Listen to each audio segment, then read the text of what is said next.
America, all about Barr and Wayne Root and the state of Nevada, my home state.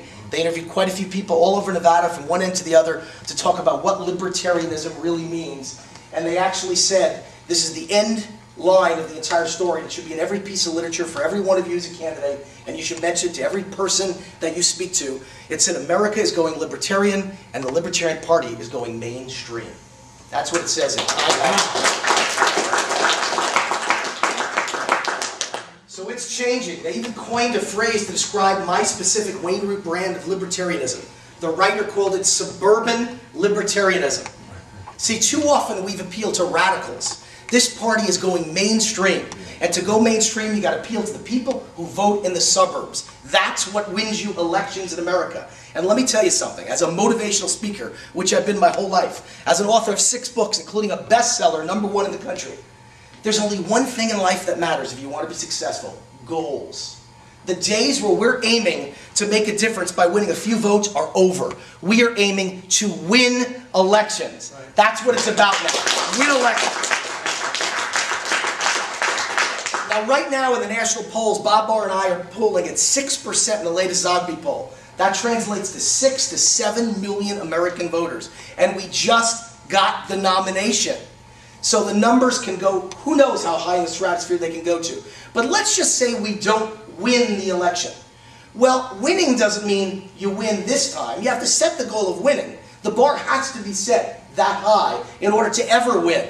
But the goal, I believe, is to build a foundation for the Libertarian Party. So if we don't win this time, which certainly is a long shot, we can actually win the election for presidency 4 years from now, or 8 years from now, or 16 years from now, or longer. Because as I like to say, 25 years from now, I'll still be younger than Ron Paul is today. So we got a ways to go. And even if we don't win the presidency, my goal is to have long coattails and to drag along a lot of libertarians at every level of office, from water commissioner and city council and mayor and state assemblyman and state assemblywoman and on up, and we can win elections all over this country. And my second goal is to get enough votes, Barr and I, that we can achieve 5% or more all over the country, which gets you, in every part of the country, not just Missouri, every part of the country, 5% gets you ballot access, so you never have to go out and get signatures again.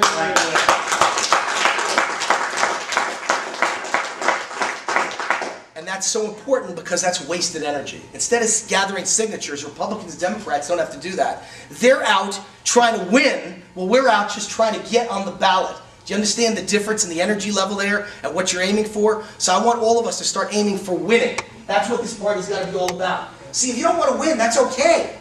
Then what you got to do is you got to go join an organization that's called a think tank. And you can debate and discuss all day long. But the definition of a political party is to try and win. You shouldn't be in politics if you're not trying to win. My campaign themes, who am I? For those of you who don't know me, my themes are so simple because when you want to win, it's got to be simple. So the theme is simple. In every show I say the same thing. Open your wallet, look inside, vote for me, and I promise to stay the hell out of there. That's theme #1. Theme #2, whatever the question is, I don't really care what it is, whatever it is, the answer is, it's none of the government's damn business. Hey. Definition of who I am.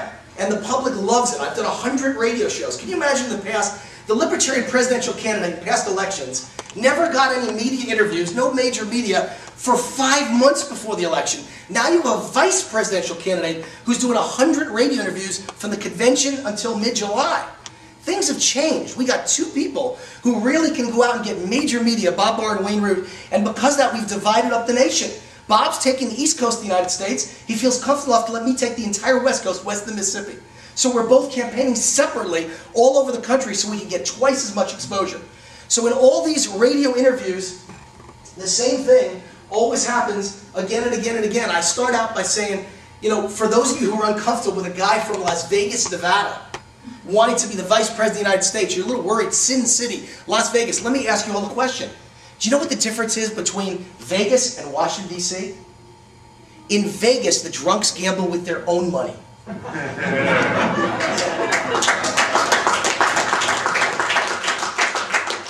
I'm I'm not your typical politician. I'm the anti-politician. I'm not a lawyer and proud to not be one. I'm not a lobbyist and proud to not be one. I'm a small businessman with 35 employees. I'm a homeschool dad with 4 young kids that we all have homeschooled from the day they're born till the day they head off to college.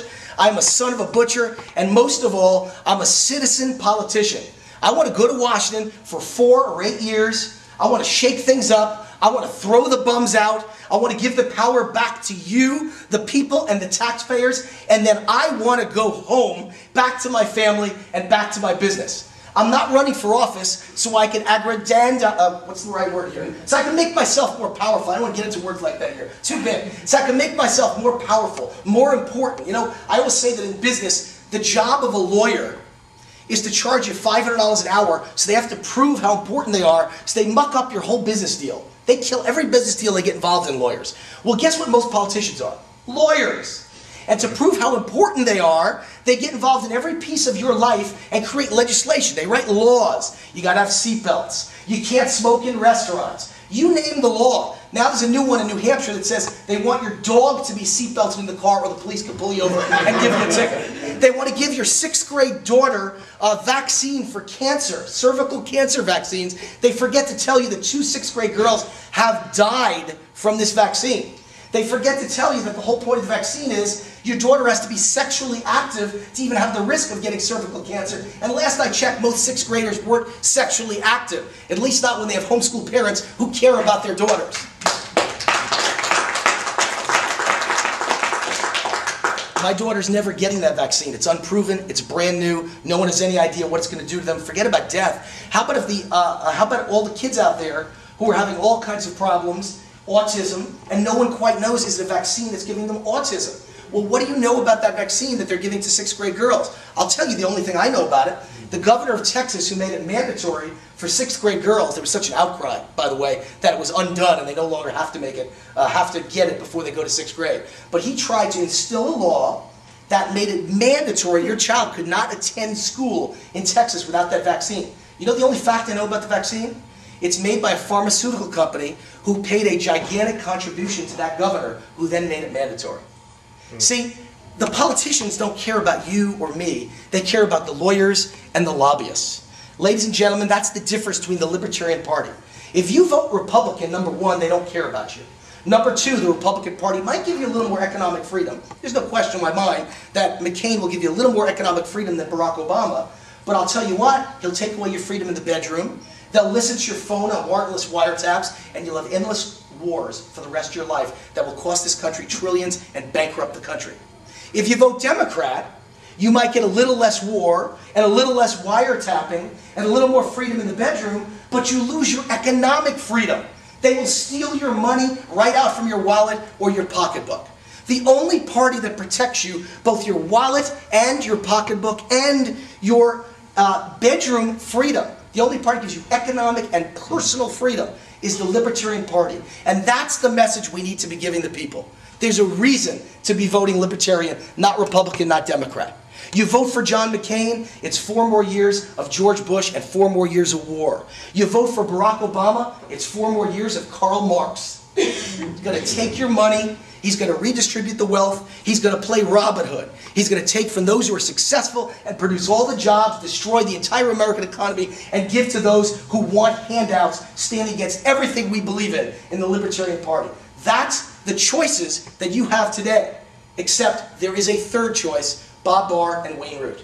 We want freedom in the bedroom, and we want freedom for your pocketbook and your wallet as well. It's a very unusual combination.